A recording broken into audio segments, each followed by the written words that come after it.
I realize I've never given you a nursery tour, so let's do that right now. So on the weekends, I hold sales once in a while, and I sell on Facebook Marketplace by appointment only. And this weekend, I just happen to be having an evergreen sale to get rid of some of my inventory. I grow in Zone 4 outside of Minneapolis. So this is an opportunity for me to make a little money on the side. One of the things you don't know about me is I am a licensed nursery. Let's take a quick tour and I'll show you what I've got ramped up for this weekend's sale. Stay tuned. Let's take a look how the customers would come into the nursery. We have these 2 pots on the side of this arbor, and I will have these fully decorated. I just haven't done it yet because it's still very cold here, so the annuals are still tender, most of them. And then I have my displays. When you walk into the nursery, I don't know if I'll actually plant some vines on this or not, because my nursery is going to mainly be in the spring, and I don't think I would have any benefit because the vines won't bloom until late summer. But maybe I'll start some morning glories next year and have them trail up over the trellis if they will survive the cold. Coming into the nursery, you can see a couple displays. I have an evergreen sale starting this weekend, and so I've put some of my evergreens together to make it easier for customers to shop. And then as you come around the corner, we'll go this way first. I've got some paper birch, and these are in 1 gallon, and I try to provide the customer lots of different options. And all of my sales are on Facebook Marketplace. I do not ship, so it's just local. Here I have some nice flame willow. And I've got some red splendor crabapple trees. And I have this mesh around here because when this tender leaves come out, I have deer that may browse through. And even though I spray, I could lose them. And I would like to get them sold without having them get nibbled on, even though they could nibble over the top. Typically, the deer stay away. And then I've got a rogue bunny that needs to be relocated. So working on trying to trap him, and we'll give him a better home. I've got some American elderberry here. These grow really well. They haven't woke up yet. They're still dormant. I have some perennials here that just they're not awake or barely awake, so I put a sign on it to let people know what's in the buckets. Even though I could move them out of the nursery, I thought, well, I'm going to be wiped out in trees anyway this weekend, so I thought I'd leave it. I have statues around the nursery. I do have the 4 season statues, which you're seeing in the video. And then I have some Colorado blue spruce. I think that's the goddess of spring or summer. It's got roses. It'd be summer, I would think. You come around here and I have some 9 bark. And I have some eastern red cedar. A couple different sizes there. I try to give people the price point. So rather than put a price on every pot, I know it's either a 1 or a 2 gallon. And I put the pricing right on the flyer, which I think is helpful. That if I have a sale later on, I could simply put a new tag over top of that, which is kind of nice. And then what I did is I had some extra arborvitaes, and I thought it was nice to give some separation to where the pots are, and it helps it fill in and look full when I do it that way, which I really kind of like. I got some winterberry. Some of these look really small, but they will get pretty big. Some of them will grow pretty fast. Purple leaf sand cherry, I've got a few of those. I got American hazelnut here. 3 different sizes of this. That's just how it comes to me, and I just don't know what I'm going to get. So,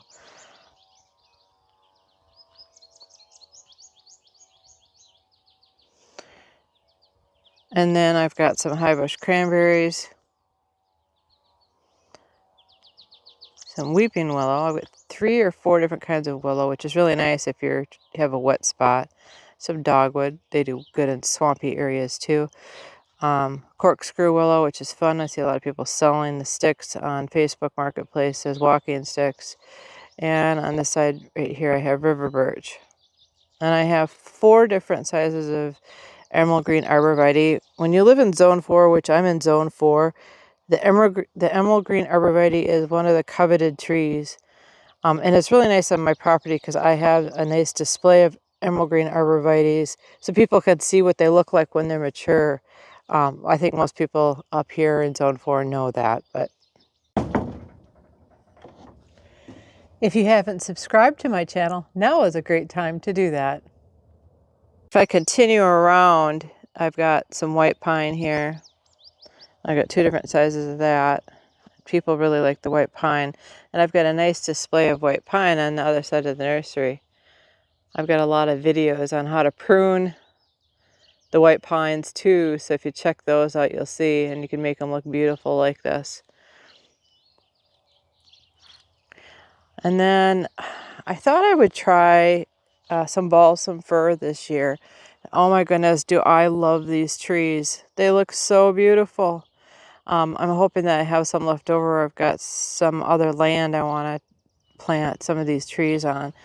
But aren't they beautiful? Look at them. Nice and filled out.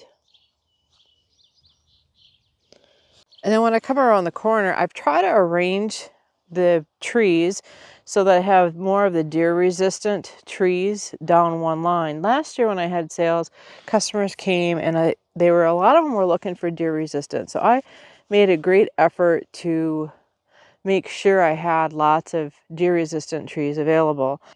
So on this I have some nice red pine. These are in 1 gallon pots. And then I have these black walnuts. My husband wanted me to get black walnuts, and I have two sizes, a 2 and a 3 gallon, and those are pretty good sized. And then I got some shagbark hickory. And the thing that's really cool about this one is the bark itself gets really shaggy. And it also grows really fast, 2 to 4 feet a year. So even though it looks really small, it should be big. I don't know if you can see this. Look at how this bark looks. I mean, that's pretty amazing. I think that just looks cool for a specimen tree, if nothing else. I have 2 lilacs, 2 Miss Kims here, and then I've got a gold mop cypress, and then I've got blue point juniper, and then I've got a sign here for people that this is the deer resistant section. And I actually repurposed the stand off my deck. My husband thought he wanted it in the nursery as a display, so I moved it out here. He moved it actually out here for me. And then one of my favorite trees, I think, is this blue point juniper. The problem is it's very expensive. You can't get them cheap like you can an arborvitae. Here, arborvitaes you can get pretty cheap, but not the blue point junipers.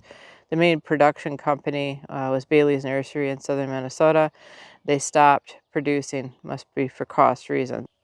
So I've had to see what I can get, and I'm going to try doing some propagating myself. I do have 2 blue point junipers on my front porch, and the berries are going to be ripe this fall from the looks of it, so that'll be fun. And then I have some Scotch pines. I have a couple different Scotch pines. These are really tall ones, and I happened to get them from a guy last year. And I think they were overgrown in his plot, and he just wanted to get rid of them. These are clearly 5 years old or more, and he could not sell them for some reason. But I will promote them as cloud pruned trees, or to be able to cloud prune. And even at this 5-year growth, it's very bendy, still very bendy. So you could put some bonsai wire on and bend it how you want and start doing the candling, which I'm going to do this spring if they don't sell. If I don't sell them, I'll simply turn them into cloud prune trees, and I'll be able to sell them for a lot more than the current asking price.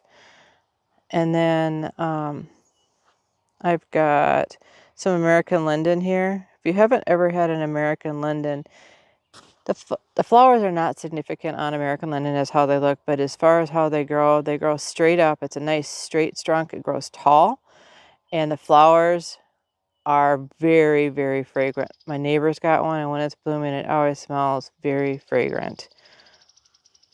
And then I've got some Douglas fir, which is new to me too. A little bit different than the balsam. I think I like the balsam better, although I think this one has a little bit, the Douglas fir has a lighter green texture, and the needles are just a little bit different. Then I have some American hornbeam. which are pretty small. And I got these because I wanted to get the kind of trees they use in Europe for pleaching trees. I want to be able to do that, I think, on the back of my French garden. And it'll be a long process because they grow pretty slow. They only grow a foot a year, which makes them perfect for pleaching. And then my husband wanted me to get some black cherry trees, so I got these as well. And I've got 2 different sizes. And the root system is pretty strong on them. I probably could have put different, they all probably could have been potted up in larger containers. You can see it's they grow 2 feet a year, so that's pretty amazing. And this is not an ornamental tree, as you can see from the size in there. It gets to be a pretty good sized tree.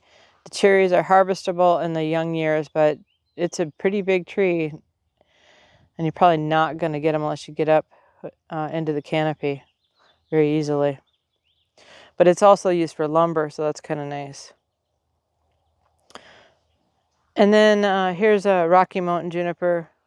Really nice foliage. And again, I want to offer my customers that want something that looks like an emerald green arborvitae, but to give the customers a deer-resistant option for emerald green arborvitae. So I thought I'd try some of those, and I like the way they look. They're a little bit wispy for me, but I suppose it could be sheared. And new to me this year is the mock orange. This is dwarf snowflake from University of Minnesota, I believe. And I am really thrilled about this. I mean, these flowers on this are amazing. Look at the flowers on it.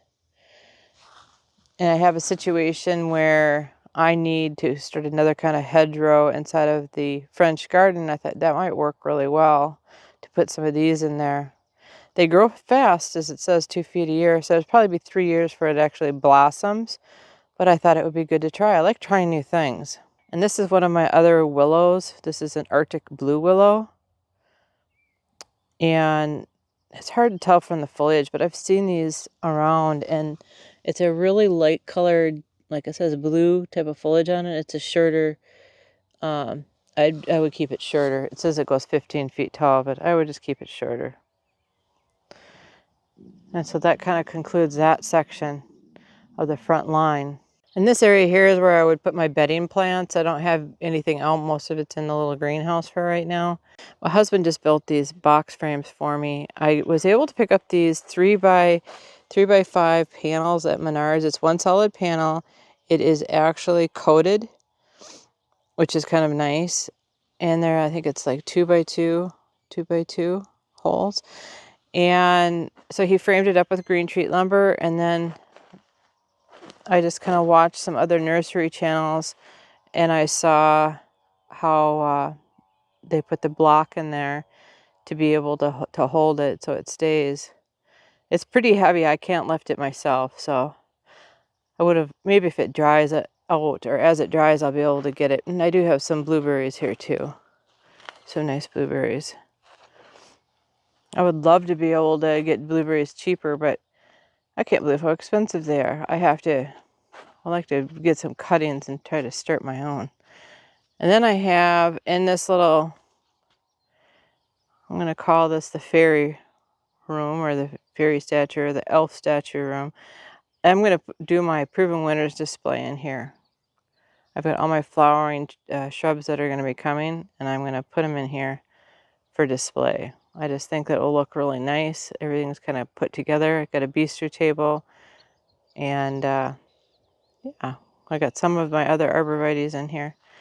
And then in the center here, I actually have a tree. This is a Crimson King. This is a Crimson King maple, or something like that. When this is fully leafed out and I have the nice red maple leaves against the backdrop of the white pines, it's absolutely gorgeous. So, but I don't think I'm going to have any trees left.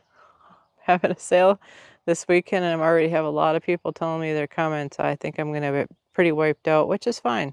This is my first year of actually putting some serious effort in to try to get things sold, so it should be fun to see. Well, that was fun. Hopefully you enjoyed the tour. Let me know in the comments which of these trees you've never heard of before, or the trees that you're growing in your garden and what zone you're in. I think that would be helpful for the people that are watching. If this video is helpful, give us a thumbs up so YouTube knows to share this content with others.